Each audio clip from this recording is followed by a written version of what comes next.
Our today's topic is VHF omnidirectional range means VOR. The very high frequency omnidirectional range, that is VOR, is a type of short range radio navigation system used for aircraft, enabling aircraft with a receiving unit to determine its position and stay on course by receiving radio signals transmitted by a network of fixed ground radio beacons. It uses frequencies in the very high frequency band from 108 to 117.95 MHz.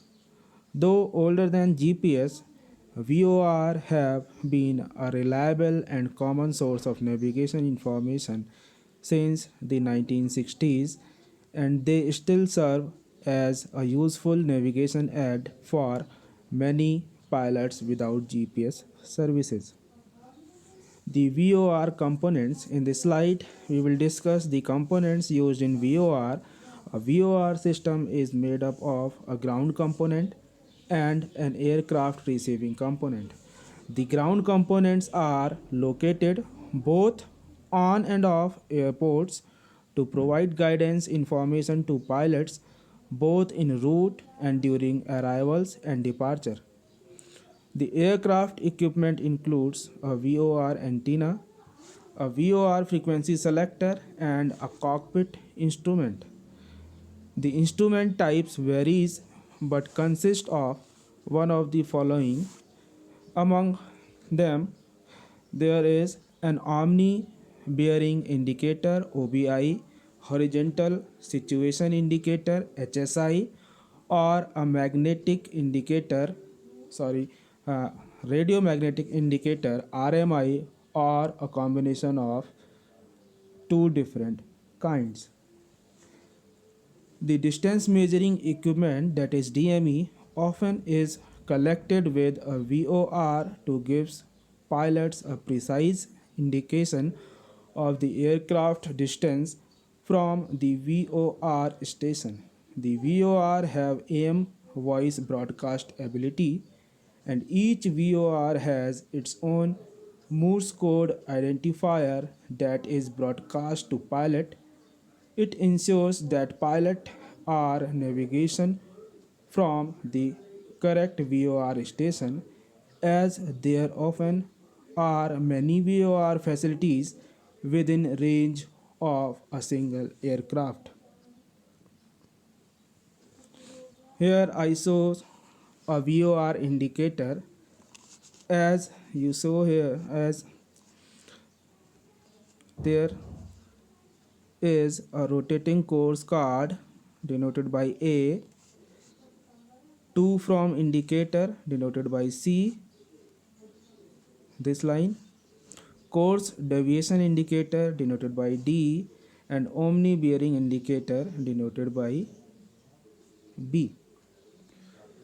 So here the rotating course card is calibrated from 0 to 360 degrees, which indicates the VOR bearing chosen as the reference to fly by pilot. B point, omnidirectional bearing selector OBS knob used to manually rotate the course card to where the pilot to fly to. 2 from indicator, the this triangle arrow will point up when flying to the VOR station, means towards VOR station when the pilot is flying. This arrow is indicating towards upward direction. The arrow will point downward when flying away from the VOR stations. A red flag replaces these two from arrows when the VOR is beyond reception range or the station is out. D point, The course deviation indicator, this the course deviation indicator, this needle moves left or right, indicating the direction to turn the aircraft to return to course. These dots, the horizontal dots at the center, are represent the aircraft away from the course. Each dot represents 2 degrees deviate from desired course. How it works: the ground station is aligned with magnetic north and emits two signals. One is 360 degrees sweeping variable signal and another is omnidirectional reference signal. The signals are compared by the aircraft receiver and a phase difference between them is measured, giving a precise radial position of the aircraft and displaying it on the OBI, HSI or RMI indicators. VOR comes with high, low and terminal service volumes and dimensions, as I have already discussed in previous slide. High altitude VOR can be used up to 60,000 feet and 130 nautical miles wide. Low altitude VORs service aircraft up to 18,000 feet and up to 40 nautical miles wide. Terminal VOR goes up to 12,000 feet and 25 nautical miles. The network of VOR typically provides through coverage along published visual flight rules and instrument flight rules. VOR errors. As with any system, VORs come with some potential problems. While more accurate and usable than the old non-directional beacon NDB systems, VORs are still a line of sight instrument.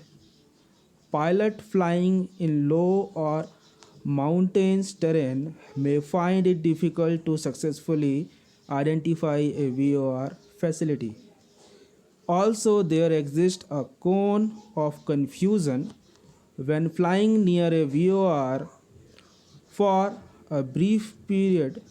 When an aircraft flies near or over the top of a VOR station, the aircraft instrument will give erroneous readings. Finally, VOR ground systems requires constant maintenance and they commonly are out of order for short periods of time while maintenance is performed. The material I used here I have taken from various websites. Thank you.